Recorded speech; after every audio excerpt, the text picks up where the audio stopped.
Doctor Giancarlos Duarte Vera es el doctor graduado en la Universidad de Guayaquil, especialista en cardiología clínica en la Universidad de Guayaquil, es máster en investigación clínica y epidemiología en la Universidad de Guayaquil, tiene un diplomado superior en investigación clínica y estadística en la Universidad de Anáhuac, en México. Actualmente es director de Unicormed, coordinador de docencia de investigación del Servicio de Cardiología del Hospital Luis Bernaza y es docente de la Facultad de Ciencias Químicas de la Universidad de Guayaquil. El doctor nos va a facilitar un tema en nombre de Bercana Pharma, el manejo de paciente hipertenso diabético. Doctor, es un lujo su presencia en nuestro congreso, muy amable y que todo nos vaya bien. Doctor, le escuchamos.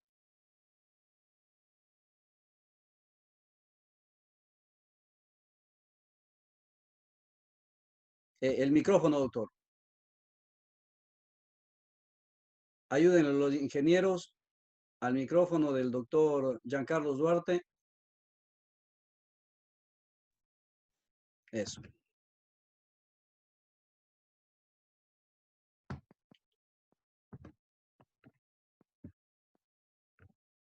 ¿Se escucha, ingeniero?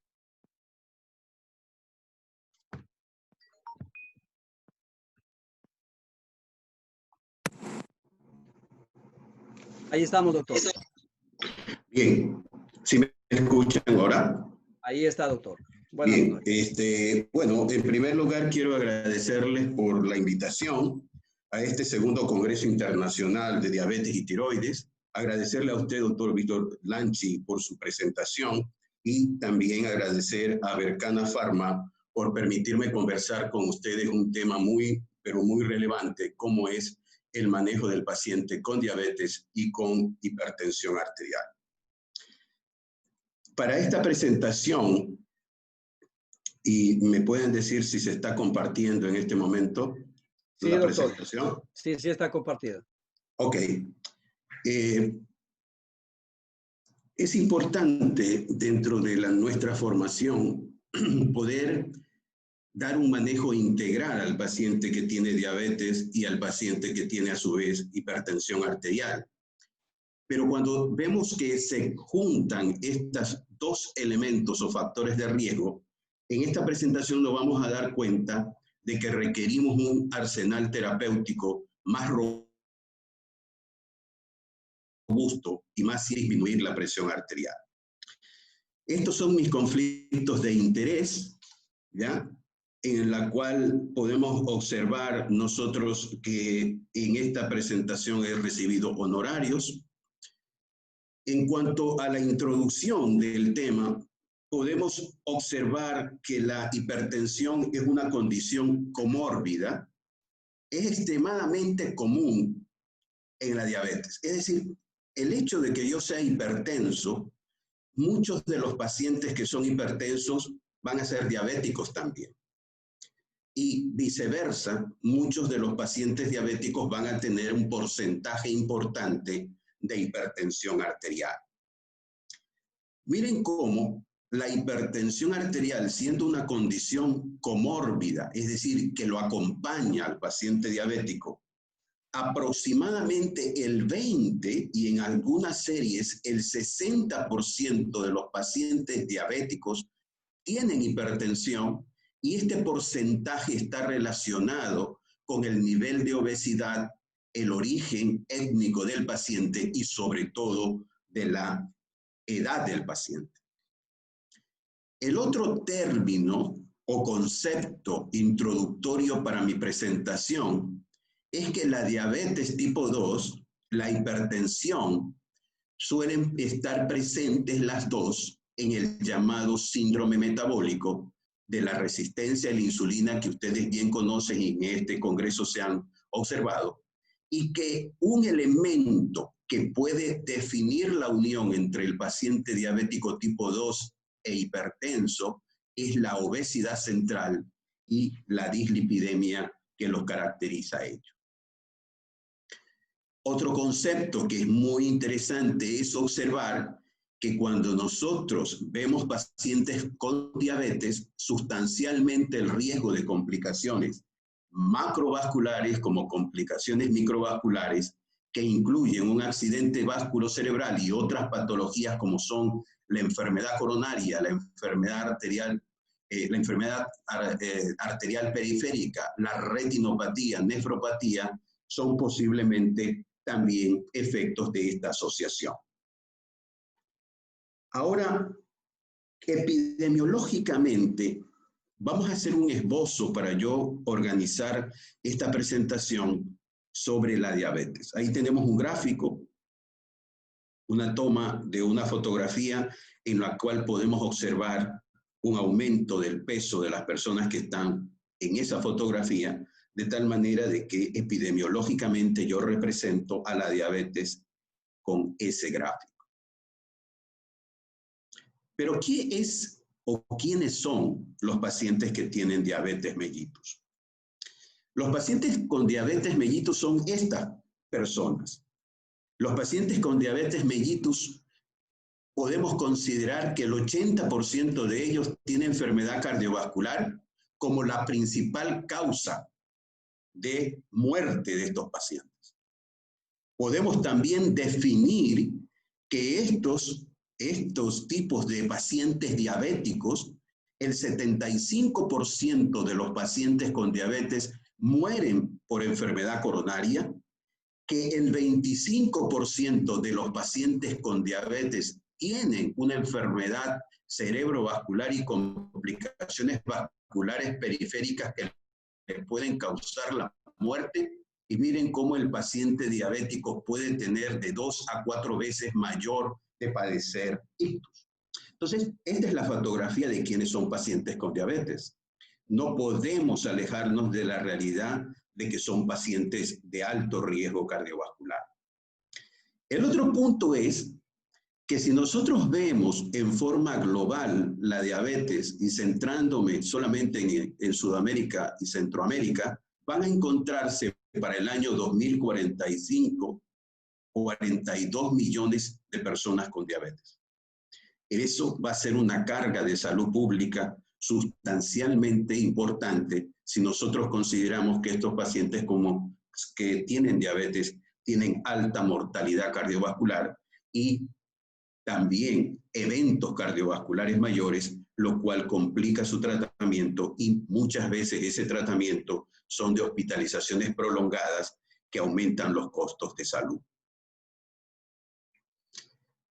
Latinoamericano. Esto es una fotografía en la cual quiero representar el latinoamericano, y esto no es mío, sino es una fotografía que lo pone un amigo nuestro de la Sociedad Interamericana de Cardiología, que es el doctor Carlos Ignacio Ponte, y nos dice que Latinoamérica posee características étnicas, socioculturales y económicas que atraviesa una transición epidemiológica de cambios de estilo de vida, como podemos observar aquí. Ella está sedentaria, ella está con una Coca-Cola, está con estos tipos de alimentos muy apetecidos por la juventud y por nosotros muchas veces, lo cual esto aumenta en forma significativa la incidencia de obesidad, sobrepeso y enfermedad cardiometabólica. Cuando hablamos de obesidad y sobrepeso, nos dimos cuenta en diapositivas previas de que son la génesis de los pacientes diabéticos y de los pacientes con hipertensión arterial. Primer mensaje: ¿cuánto es la prevalencia de diabetes en el Ecuador? Para el año 2015, la Federación Internacional de Diabetes nos dice que casi el 9% de la población de Ecuador tiene diabetes. Y si nosotros lo hacemos en forma numérica, porque a veces cuando hablamos de porcentaje, decimos, es un 9% de afectación de pacientes con diabetes en el Ecuador. Sin embargo, en este análisis del 2018, para la población del Ecuador había superado los 17 millones de habitantes. Si nosotros hacemos el cálculo, Ecuador tendría 1,5 millones de pacientes con diabetes. 1,5 millones de pacientes con diabetes es una carga importante de pacientes que van a tener eventos cardiocerebrovasculares, van a tener eventos desde el punto de vista de su microcirculación, retinopatía, van a tener nefropatía, de tal manera de que esto financieramente para el Ministerio de Salud Pública es muy, pero muy oneroso. Ahora, esta gráfica nos permite ahora establecer que la presión arterial alta es común entre los pacientes con diabetes. Pero ¿qué los une a esas dos entidades? El tipo de diabetes, la duración de la diabetes, la raza y etnia que tengamos, nuestro índice de masa corporal. A mayor índice de masa corporal, obesidad, vamos a tener mayor asociación entre estos dos elementos. El sexo y, por supuesto, la edad es un factor de unión entre estos dos problemas.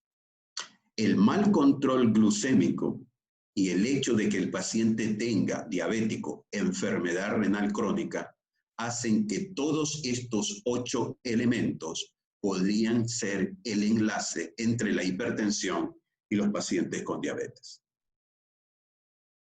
Esta es una de las gráficas más importantes, porque si ya ahorita hablamos de diabetes y vemos su impacto, y vemos que se asocia mucho con hipertensión, aquí vemos el impacto de la diabetes. Ya no voy a nombrar más números, pero globalmente existe un 6% de individuos diabéticos a nivel global, el 6% de diabéticos a nivel global, y que esto está representado para el año 30 con más de 439 millones de individuos que van a ser ya no el 6, sino el 8%.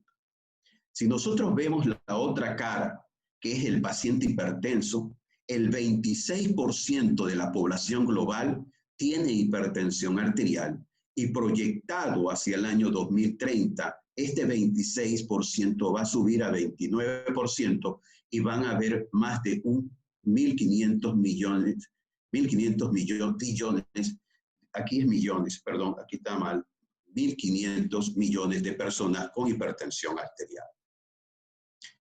Pero cuando nosotros al hipertenso unimos con el diabético y decimos, usted señor es hipertenso y diabético además, mire cómo los pacientes con diabetes tienen hipertensión casi en algunas series hasta el 80%, y miren cómo el paciente diabético puede desarrollar hipertensión hasta más de 2 veces, y miren cómo de este centro de unión entre la diabetes y la hipertensión arterial salen estas flechas dirigidas al corazón, en la cual vamos a tener todos estos aumentos de la afectación de estos dos elementos hacia el corazón.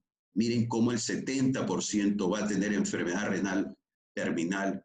Miren cómo hay 2 veces más el riesgo de stroke, 2 a 4 veces el incremento del riesgo de enfermedad vascular periférica en los diabéticos, y la proporción de una hipertensión severa se ve incrementada en estos pacientes. Ahora, el otro concepto que debemos de tener claro en el diabético es que es una enfermedad progresiva. Esto nos sirve para observar cómo progresa a medida que yo aumento la edad. Tiene la parte genética, la parte medioambiental, donde vamos a ganar peso, las alteraciones lipídicas, la presencia de la hipertensión, el estado prediabético, y la diabetes se comporta como un continuo que nos lleva hacia la enfermedad cardiovascular. Pero si ustedes me preguntan cuál es la diapositiva más importante para yo definir a la diabetes y su asociación con la hipertensión, es la que estamos viendo. Yo quiero que el auditorio se dé cuenta de 4 colores que tenemos aquí. Y se den cuenta, en la parte inferior tenemos el estado de prediabetes y el estado de diabetes. Aquí en el 0 comienza la diabetes. Pero miren cómo las complicaciones macrovasculares de la diabetes, y entiéndase que complicaciones macrovasculares de la diabetes son infarto del miocardio, son accidente cerebrovascular, muerte cardiovascular. Comienzan antes, incluso menos 5 años, del hecho de yo convertirme de prediabético a diabético. Por eso es que siempre yo digo que el paciente en prediabetes tiene las mismas chances de que desarrolle complicaciones macrovasculares típicas del paciente diabético. De tal manera de que esta población, que es una población que debemos de mejorar su diagnóstico, todavía está en riesgo. Miren cómo las complicaciones microvasculares también comienzan años antes del diagnóstico de la diabetes, y miren cómo el desarrollo de insuficiencia cardíaca también se presenta mucho antes de que yo sea diabético, y es una de las complicaciones muy afines del paciente que tiene diabetes. Aquí tenemos que en el estadio antes de yo diagnosticar diabetes, el sobrepeso y la obesidad está presente casi en el 86%. Y miren cómo antes de yo diagnosticar diabetes, ya yo tenía hipertensión arterial en más del 80%. La posibilidad después de la diabetes aflora la llamada triada lipídica o dislipidemia aterogénica del paciente diabético, típica de triglicéridos altos, HDL bajo y LDL densos y pequeños. El 68% de los pacientes van a desarrollar una disfunción del ventrículo izquierdo a los 5 años del diagnóstico de su diabetes. Y miren cómo la insuficiencia cardíaca es la principal causa de hospitalización en los pacientes con diabetes, y aproximadamente el 40% de ellos van a tener enfermedad renal terminal o enfermedad renal que los va a llevar a un evento cardiovascular. Y controlar los factores de riesgo es clave para reducir todo esto que es una enfermedad de tipo progresiva. ¿Cuáles son las muertes atribuibles? Aflora la hipertensión y aflora también el sobrepeso, aflora la diabetes. Es decir, tenemos glucosa alta, miren las muertes atribuibles a nivel mundial, y tenemos hipertensión arterial, tenemos factores de riesgo que aumentan la mortalidad. Pero en este gráfico nos podemos dar cuenta de la esperanza de vida de los pacientes con diabetes y la posibilidad de tener una esperanza de vida reducida. En este gráfico de aquí vemos pacientes que no tienen diabetes y han alcanzado los 60 años. Miren cómo todo este tiempo hasta la muerte, porque todos vamos a morir, ellos tienen esta expectativa de vida. Cuando yo le digo a una persona, usted es diabético, y le diagnostico diabetes, a esa persona le estoy diciendo, señora, usted tiene una expectativa de vida menos 6 años. Cuando yo voy y el diabético hace un evento cardiovascular, esta persona diabética tiene 12 años menos de expectativa de vida que la persona sin diabetes. Y cuando yo veo el paciente diabético que tiene afectación desde el punto de vista renal, hay 18 años restados de esperanza de vida en estos pacientes, lo cual es extremadamente serio en el momento que yo hago el diagnóstico de diabetes y enfermedad cardiovascular y de diabetes con enfermedad renal. Miren cómo la mortalidad y el riesgo cardiovascular, y ahorita que estamos en los pacientes con COVID, miren cómo las personas sobreviven con un buen control de la glucosa en los diabéticos, un control más o menos de 180. Si tú tienes COVID, tienes diabetes y tienes menos de 180 de glucosa en el momento que te diagnostican COVID, tienen una sobrevida casi del 99%. Pero si tú tienes una glucosa en el momento que te dio COVID más de 180, tú tienes una mortalidad por COVID que supera el 11%. Ahora, si ya hablamos de diabetes, vamos a hablar ciertos conceptos de la presión. Miren cómo la mortalidad aumenta por cada 10 milímetros, por cada 20 milímetros de mercurio de presión sistólica y de presión diastólica 10 aumentados, 20-10. Y puede llegar con presiones de 175 a 105 a 8 veces más el riesgo de mortalidad de tipo cardiovascular.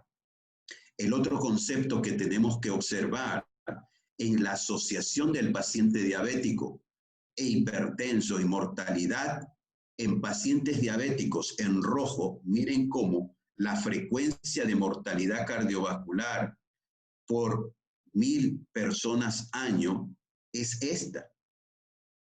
Mientras que las personas no diabéticas tienen este tipo de frecuencia de mortalidad. Por otro lado, si a nosotros nos preguntan, ¿usted es un paciente diabético y usted es un paciente hipertenso a la vez? ¿Es fácil controlarle la presión a este tipo de pacientes? Pues no. Yo aquí tengo un estudio que es un metaanálisis de todos los diseños de estudios con diferentes drogas que han demostrado que la presión arterial sistólica, como vemos aquí, es difícil de lograr el control cuando tenemos pacientes con hipertensión y diabetes. Posiblemente la presión arterial diastólica en el paciente hipertenso diabético sea de mejor control, pero los pacientes diabéticos hipertensos son más difícil la presión sistólica. Ahora, la pregunta que nos hacemos es, ¿la reducción de la presión reduce el riesgo? Pues sí. Miren cómo en este estudio de diabéticos, que es el estudio UKPDS, una protección se ofrece por 10 milímetros de mercurio de reducción de la presión sistólica. Es decir, que si en el paciente diabético reducimos la presión arterial sistólica, yo tengo una disminución del 12% de las complicaciones relacionadas con diabetes. La muerte relacionada por diabetes se reduce en un 15%, el infarto del miocardio en un 11% y las complicaciones microvasculares en un 13%. Es decir, que sí es importante la reducción de la hipertensión para reducir el riesgo de eventos. Y miren cómo en el mismo estudio UKPDS, el número necesario a tratar para que se deje de morir el paciente por diabetes es tratar a 16 personas y tratar a 9 personas para yo cualquier endpoint relacionado con diabetes poderlo reducir. Para yo reducir el stroke, tengo que tratar 23 personas. De tal manera, si numéricamente vemos esto, es bueno y es necesario y es la regla disminuir la presión arterial en los pacientes con diabetes. Esta es una gráfica que quiere decir que a mayor reducción de la presión arterial, miren en rojo, hay una diferencia y beneficio. Mientras que nosotros no logremos controlarle la presión al paciente con hipertensión arterial, vamos a tener un mayor riesgo y pueden haber situaciones de no beneficio en lo que corresponde a la morbimortalidad cardiovascular.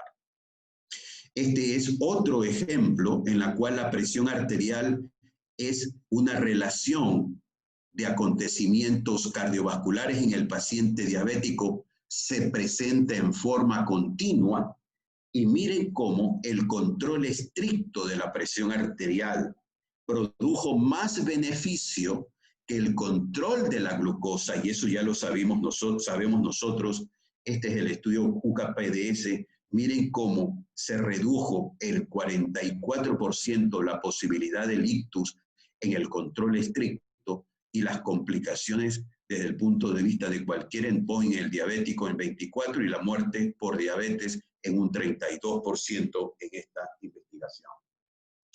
Ahora, si ya sabemos estas dos situaciones y hemos entrado en la parte de diabetes y también de hipertensión desde el punto de vista epidemiológico, nos toca ver por qué la enfermedad cardiovascular se presenta en el diabético. No quiero extenderme en esta parte, porque ustedes ya tienen temas relacionados a ello, pero la parte en la cual podemos observar el paciente diabético y hipertenso, miren cómo los diabéticos y los hipertensos tienen los mismos factores comunes para ambas entidades. Y cuando se unen estas dos entidades, hay un aceleramiento de la aterosclerosis que produce enfermedad macrovascular, hay disfunción endotelial, hay inflamación vascular, hay fibrosis y hay remodelado arterial que tanto macro o como microvascularmente van a producir la enfermedad cardiovascular. Dos palabras en esta diapositiva para ver cómo yo puedo unir al paciente hipertenso con la diabetes. Yo lo uno por la presencia de esta resistencia a la insulina que va a producir un aumento de la reabsorción de sodio en el paciente con diabetes, un aumento de la actividad simpática, lo cual va a producir un aumento de la presión arterial y de ahí su conjugación. Ahora, entrando en la segunda parte, en cuanto a los mecanismos patogénicos de la hipertensión arterial, aquí tenemos tres personas. El paciente A, que es relativamente joven, donde el mecanismo patogénico va a ser un sistema nervioso simpático engatillado, taquicárdico, va a ser un paciente con frecuencias cardíacas elevadas o con paroxismos de presión arterial. El paciente B va a tener un sistema renina-angiotensina activado y el paciente B va a tener una retención de sodio y volumen causante de la hipertensión arterial. Entonces, cuando nosotros vemos estos tres mecanismos fisiopatológicos de la hipertensión arterial que pueden estar presentes diferentes, no todo paciente hipertenso es igual al otro paciente, debemos de elegir estrategias terapéuticas necesarias para un mejor control, como por ejemplo, si yo le doy el fármaco A, solamente voy a encontrar respuesta de este paciente, si le doy el fármaco B de este paciente y si le doy el fármaco C de este paciente. Pero si yo hago una combinación del fármaco A con el fármaco B, puedo involucrar mayor porcentaje de éxito en mi tratamiento porque estoy dando una combinación de fármacos que son combinaciones sumativas, aditivas y que mejoran las condiciones de control y de adherencia. Ahora vamos a hablar sobre terapia combinada y adherencia, solamente para recordar que se necesitan para el control de pacientes de alto riesgo, como son los pacientes diabéticos, hasta 3 medicamentos para lograr las presiones sistólicas que vemos aquí. Si nosotros no utilizamos el tratamiento combinado, especialmente en este tipo de pacientes que son de alto riesgo, no vamos a encontrar respuesta.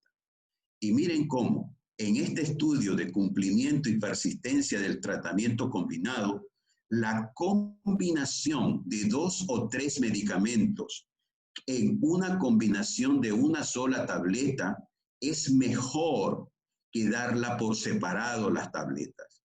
Y eso implica que se aumenta un 21% de cumplimiento terapéutico cuando yo decido darle a un paciente 2 moléculas antihipertensivas, pero esas 2 o 3 moléculas antihipertensivas van a estar en una tableta única de presentación y de combinación fija que se llama. Esto nos va a permitir a nosotros estar acorde con las directrices que vemos aquí de la Sociedad de Endocrinólogos Clínicos, como la Sociedad también Europea en el año 2020 saca que no existe paciente diabético de bajo riesgo. El paciente diabético es de moderado riesgo si cumple estos criterios de tener menos de 50 años y tener una duración menor de 10 años de la diabetes y no tener otro factor de riesgo que diabetes. Y eso es bastante raro. Esto ya tiene moderado riesgo. El paciente diabético de alto riesgo es el paciente diabético más de 10 años, ¿ya? Que no tiene daño a órgano blanco ni otro factor de riesgo adicional. Y miren cómo el paciente de muy alto riesgo es el diabético con enfermedad cardiovascular establecida, daño a órgano blanco que se acompañe de lipidemia, que se acompañe de hipertensión, de tal manera de que no existe un diabético de bajo riesgo, como hemos visto en esta gráfica. ¿Cuáles son las metas de tratamiento en el paciente diabético? Para la línea europea, si usted tiene un diabético entre 18 y 65 años, el objetivo es tenerlo menos de 130, pero no 120. Si mi objetivo es tratar pacientes de 65 a 79 años, mi objetivo de target para la presión arterial es tenerlo en este intervalo entre 130 y 140. Lo mismo para personas mayores de 80 años. Y la presión diastólica debe estar entre 70 y 80, pero no menos de 70. De tal manera de que si nosotros vemos otra guía, que en este caso es la guía canadiense que salió hace pocas semanas, podemos observar que en el paciente con diabetes debemos tener como objetivo menos de 130-80 en la mayoría de las guías de manejo clínico. Y si tenemos objetivos mucho más bajos, como de menos de 130-80, debemos de considerar la terapia combinada. Ahora, la pregunta que yo les hago a ustedes es el número inicial de medicamentos antihipertensivos. Y yo le pregunto a ustedes, ¿cuántos medicamentos antihipertensivos se está llevando a la boca como tratamiento esta mujer? Yo le podría decir que en esta cápsula hay una sola molécula, en esta cápsula hay 2 moléculas antihipertensivas o pueden haber 3 moléculas antihipertensivas. De tal manera de que lo principal, cuando yo digo número y elijo número de pacientes, mejor dicho, de medicamentos para el paciente con hipertensión, es preguntarme esto de aquí. La presión arterial, cuando yo veo un paciente que tiene 140-90 a 159-99, usted puede elegir un solo medicamento para el control de la presión, y aquí tenemos la literatura que nos respalda esa aseveración. Pero cuando yo tengo un paciente con más de 160, 90, más de 160 a 100 de presión arterial, yo no puedo darle un tratamiento en monoterapia, sino que debo de dar un tratamiento por lo menos con 2 fármacos antihipertensivos. Pero lo otro que te dice, cuando yo pregunto qué número de medicamentos debo dar, debemos de darlo esos 2 medicamentos o 3 medicamentos, si es el caso, en una combinación de una sola tableta en forma fija.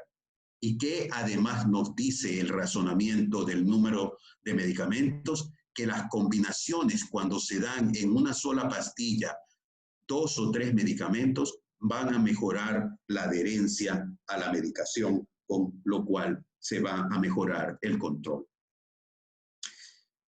Para ir terminando, tenemos la estrategia de cómo hacerlo, y ya la guía europea nos dice, si usted tiene un paciente hipertenso no complicado, fíjense si es un paciente hipertenso diabético, es más complicado de tal manera de que la terapia va a ser dual, 2 medicamentos que pueden ser un IECA o un ARA con un calcioantagonista o con un diurético. Si no hay control, el segundo paso es una triple combinación, pero siguiendo teniendo una sola píldora que contenga los 3 medicamentos, y en este caso va a ser un IECA, un ARA, un calcioantagonista y un diurético. Y si nosotros tenemos hipertensión resistente, vamos a tener la tercer paso, que es darle la misma píldora, pero con otra píldora que en este caso sería la espironolactona, que es el fármaco de elección en pacientes con hipertensión resistente.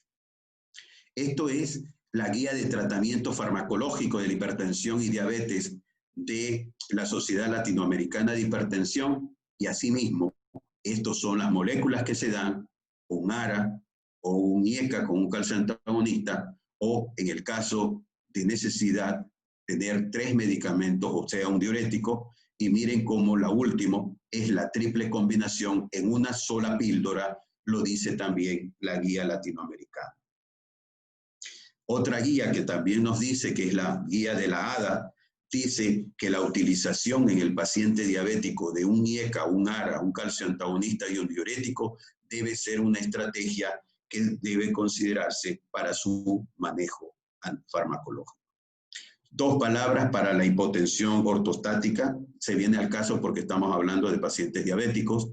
Como ustedes saben, es la disminución de la presión arterial 20 sistólica y 10 diastólica cuando nosotros lo hacemos parar al paciente luego de 3 minutos de estar de pie, ¿ya? Y esta hipotensión ortostática, si nosotros no la detectamos, se asocia con un mayor riesgo de mortalidad e insuficiencia cardíaca. El tercer parte de esta presentación tiene que ver con un estudio de triple terapia en una sola tableta que se llama el estudio Trinity. El estudio Trinity es un estudio avalado con mucha información previa, como es una triple combinación de olmesartán, ¿ya? En pacientes con un descontrol de la presión arterial. Aquí hay otro estudio que también es con olmesartán en monoterapia, en combinación y en combinación triple para ver el descenso necesario de la presión arterial. Y aquí está el estudio Trinity que salió en la revista de la Sociedad Americana de Hipertensión, en donde se ve la eficacia y la seguridad de la terapia de combinación de olmesartán, amlodipina e hidroclorotiazida en pacientes con hipertensión y diabetes en una subpoblación del estudio Trinity. Estos serían el estudio Trinity, lo que tiene que ver con la introducción. Son los 3 elementos, el calcio antagonista amlodipino, un diurético hidroclorotiazida y un sartán como el olmesartán, que nosotros lo conocemos muy bien. Lo que se quería ver es si la terapia dual versus la terapia triple era segura en lo que corresponde también a la eficacia, ¿ya? En lo que tiene que ver también en pacientes que tenían un potencial beneficio en la terapia de combinación.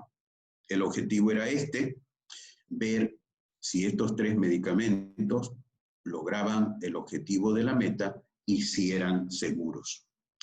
Aquí tenemos los resultados de este estudio, donde podemos ver que olmesartán 40, amlodipina 10, hidroclorotiazida 25, redujo en los pacientes en más color negro, estos son los pacientes diabéticos, la presión arterial sistólica y la presión arterial diastólica entre 40 y 22 milímetros de mercurio, lo cual lo hace eficaz en el tratamiento de los pacientes con diabetes.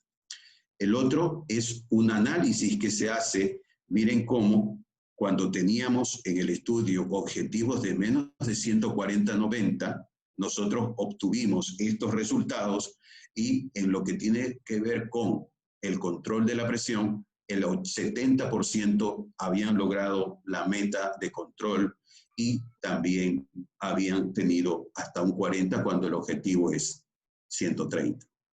Y aquí solamente para demostrar que cómo los pacientes comenzaron con un grado 2 de presión arterial y miren cómo presión normal y presión de alta o normal alta se presentaron en el 80% de los pacientes. Bien, de tal manera que las conclusiones del estudio dicen que el tratamiento triple con combinación es bien tolerado, tanto en el subgrupo de diabetes como no es diabético, y que la utilización de este producto es seguro. Aquí tenemos que nace una alternativa de combinación ahora que va a estar disponible, que es olmesartán, amlodipino e hidroclorotiazida como terapia triple, y la hipertensión debemos de considerarlo como conclusión 1, es un factor fuerte y modificable que hace complicaciones macrovasculares y microvasculares en la diabetes. Debemos de ser eficaces para reducir la presión, debemos de tener fármacos precedentes para lograrlo y aquí tenemos los fármacos que en esta combinación se están dando a conocer y también tenemos que considerar que la terapia combinada debe ser una regla que disminuya el riesgo cardiovascular, esa terapia combinada, y las combinaciones deben de ser fijas para una mejor adherencia.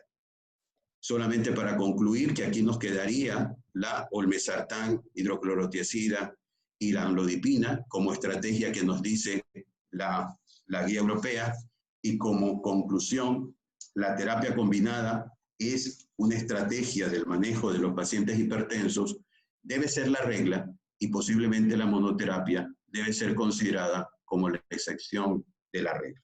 Muchas gracias por su atención. Muy amable, doctor. Yo sé que es una charla extensa. Tenemos espacio para una preguntita. Doctor, ¿qué opinión tiene sobre la indapamida en diabéticos solo o en sus combinaciones con ARA2 y amlodipino?